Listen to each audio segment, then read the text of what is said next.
Silver is the money of the world from a perspective of monetary history, much more so than gold. And the other thing is what's changed in the world. And one is China. China's Shanghai Gold Exchange is certainly using silver in the mix much more than it was back when I visited China back in the early 2000s. But in the unlikely event that there's an all-out financial failure, silver will become the metal of last resort, not gold, because gold would have too high a unit price to be able to buy everyday goods and services like silver would be able to buy gasoline, food, etc. Silver gained approximately 14.5% in 2025, recently rebounding to $32.25 per ounce in early Monday trading after 4 consecutive losses.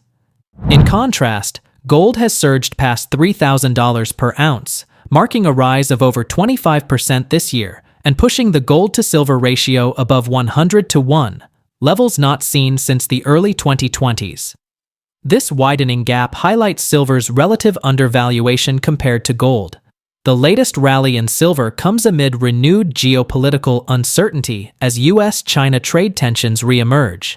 China's Commerce Ministry has acknowledged a U.S. proposal to resume trade talks, aligning with President Trump's recent statements. However, he noted no plans to meet with President Xi Jinping. These developments have intensified market uncertainty, fueling demand for safe haven assets like silver. David Morgan, author of the Morgan Report, remains firmly bullish on silver. He emphasizes that silver has historically served as a monetary metal, arguably even more widely used than gold. Looking ahead, Morgan sees strong upside potential for silver. He expects a meaningful shift in the gold-to-silver ratio, projecting it could narrow from the current level of around 100-to-1 to approximately 70-to-1 in the coming months, signaling a potential outperformance of silver relative to gold. Join us as we dive into the video for a deeper look.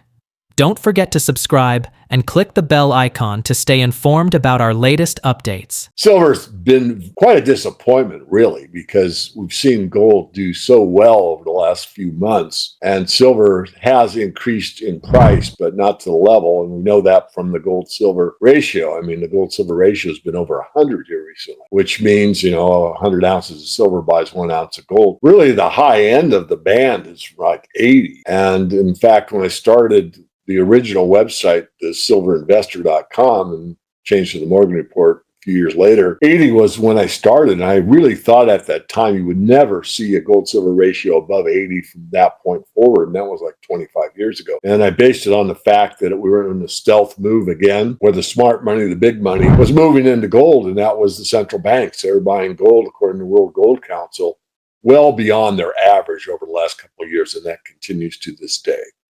To me, gold is the money of last resort, and it is an establishment metal or an establishment money, but you will never hear that. It's been moving east for a very long time, particularly the Chinese, because they know how much they can trust a fiat currency, and they know how much they can trust the U.S. Treasury market. Now, silver doesn't have that luxury. It's been demonetized in 1873. I mean, basically, we see all metals move together. It kind of goes like the Dow theory. If gold is leading, that's fine, but you really want confirmation that platinum, palladium, and silver are confirming the move.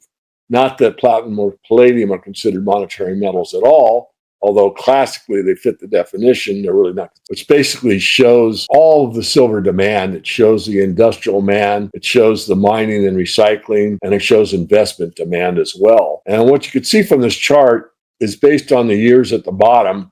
Going out for the next 25 years, it looks like we're going to be in a structural deficit for silver, meaning that all of the mining and all the recycling, which is the red line that goes from left to right, goes slightly to the downside because the grades keep going down, as I said earlier. So if we have hit peak silver, you would expect that mining and recycling would roughly stay around 1 billion ounces per year. Everything above that line in the last couple of years, it has to be eaten from above ground stockpiles.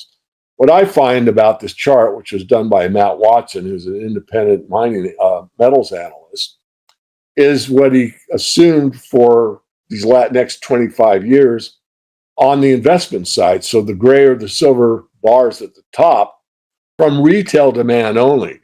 That's really without any institutional demand. The graph is wrong, and not to pick at Matt, but in 2020, that silver line, that should have been well above the where it's shown, because the overall investment demand in 2021, bought in 2020, it show up in the 2021 year, was 520 million ounces of silver. 200 million, you're pretty much standard for the retail investor stacking coins and bars.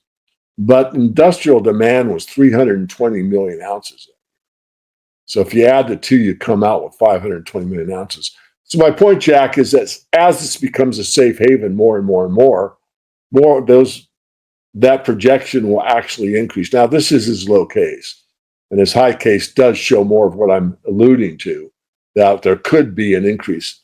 So two things that I want to emphasize. One, it is the money of last resort. And secondly, being at my age, watching what happened in the last manic phase of the precious metals market, when really it was a U.S. market with a few Saudis that jumped on the hunt bandwagon near the end.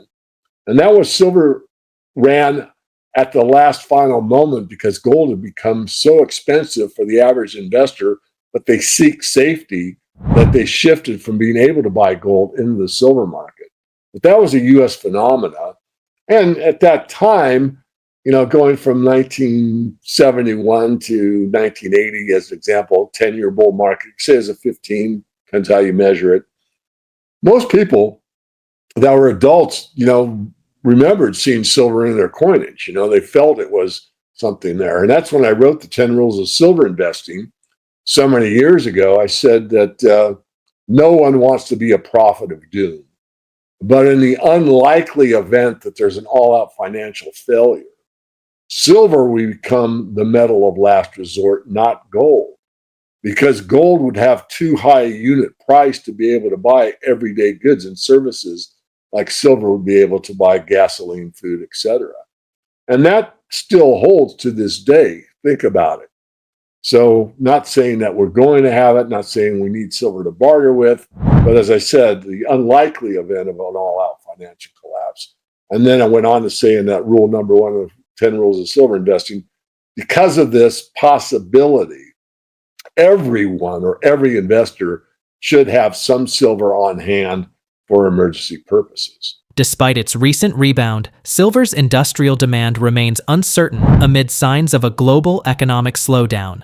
The U.S. economy contracted by 0.3% in Q1, its first decline in 3 years, raising concerns about weakening domestic momentum. Meanwhile, China's manufacturing PMI hit a 16-month low, with export orders seeing their sharpest drop since 2022. Silver faces mixed pressures from diverging macro trends as both a monetary and industrial metal. Attention now turns to the Federal Reserve's upcoming policy decision. While rates are expected to remain unchanged, any dovish signals could influence silver's next move. Could silver outperform gold if the gold-to-silver ratio begins to normalize? Share your feedback in the comments below. If you found this helpful video, hit the thumbs up and subscribe to keep up with our latest updates.